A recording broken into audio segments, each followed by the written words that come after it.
Okay, maana nia yako wewe inabidi ibadilike, ianze kuwa kwa Mungu na sio penginepo. Yesu asifiwe. Yesu asifiwe. Haleluya. Haleluya. Nia yako igeuzwe. Okay. Naposema nia igeuzwe, maana yamkini nia yako ni kufanya vitu vibaya vibaya. Ndio nia yako. Na ndivyo dunia ambavyo imebeba. Dunia imebeba hila. Dunia imebeba ubaya. Dunia imebeba fitina. Dunia imebeba magomvi. Kuna watu hapa ndugu kwa ndugu hawapatani.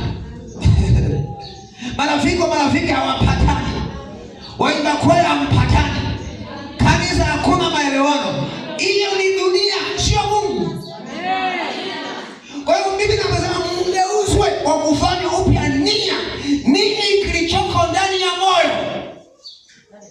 Kwenye moyo kipo kitu gani ambacho kwa kweli tukutazama tunasema hakika huyu ni Mungu. Hakika huyu ni Mungu. Na watu wakuangalia wanasema mimi natamani niwe kama fulani. Na mimi natamani niwe kwenye vile viwango. Na mimi natamani niwe kwenye ile hatua. Na mimi natamani kufanikiwe kwenye kile kiwango. Wakitazama kwako unamwona Mungu. Unapocheza wewe namna hii unamwona Mungu ndani yako. Kwa nini? Kwa sababu nia iliyoko ndani yako ni kumpendeza Mungu, sio wanadamu. Ni kumpendeza Mungu, sio wanadamu. Nia iliyoko ndani yako ni kuyafanya mapenzi ya Mungu.